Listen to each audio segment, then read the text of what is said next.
Hello, everyone. I wanted to speak with you about one of the things that I've been looking into as we progress through the month of January. And that is, I pulled some cards for the collective energy that is most conducive for working with right now. And the main one that stuck out for me was the Queen of Swords. And the Queen of Swords represents independence, intelligence, honesty, clear boundaries, direct communication, general clarity, cutting through the bullshit, constructive criticism, knowing about our weaknesses and being open to receiving information about this. Objectivity, being able to see from a perspective other than our own. And the use of logic in her positive aspect.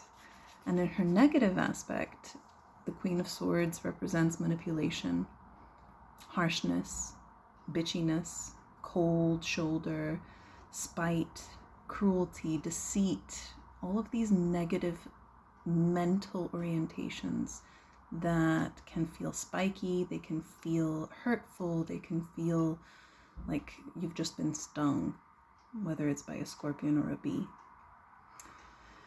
There's a bitterness around the shadow aspect of the Queen of Swords. And particularly, this might be showing up in the realm of money, home, work, and body health. Particularly in the realm of money, there can be a sense of grasping, a sense of really not allowing there to be freedom and flow in the comings and goings of the aspect of money in our lives. And this comes from the insecurity of not having enough. And as we can see, this image of the man grasping, even with his feet, the coins, the Four of Pentacles. So there is an aspect of desiring long-term security, safety, and basically being able to relax, the ability to relax. And sometimes we equate this with financial security. But the truth is that, in my understanding, this is an illusion. And we don't really know what is going to happen in the future. We don't have necessarily a lot of control over the happenings, the comings and goings, the fluctuations of the markets, for example, and all of this sort of thing, even though there can be predictable trends and we can set intentions and focus our actions to guide a certain outcome. The truth is that at some point we do need to surrender to the mystery. And so while we're grasping, that becomes impossible. And yet here we go.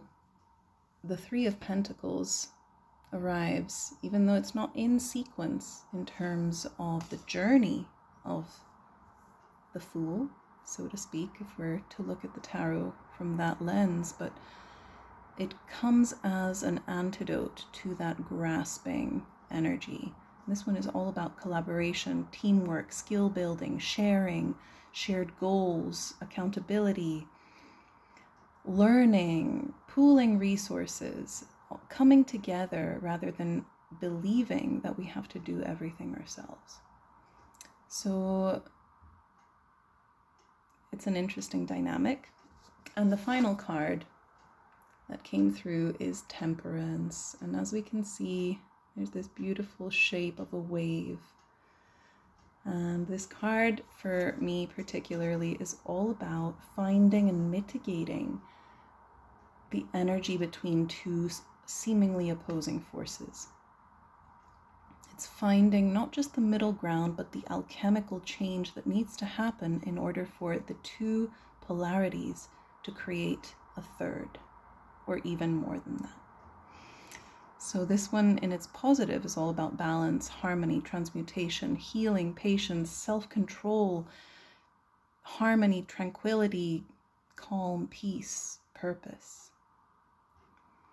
So these are the actions. We're being shown that the clarity of the Queen of Swords can see through to the places that are embodying this perhaps insecurity, this grasping, this behavior of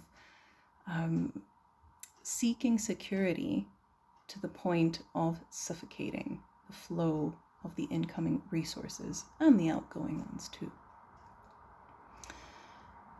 However, we're also being shown that the alchemical transmutation of this energy can come through opening into that collaborative Three of Pentacles energy, that pooling of resources, that coming together as a team, that relinquishing the identity of the victim who believes themselves to be separate and who believes that they must do everything by themselves. And through that, we may receive this tranquility, harmony, balance, peace that so often we crave. So that was just a little snippet of what I've found to be a major player in my life anyway. That is a true reflection of many things that I've been experiencing since the end of December. And it's really, really wonderful to be able to share a bit of this with you. If it speaks to you, let me know in the comments, and if not, that's totally fine. All right, much love.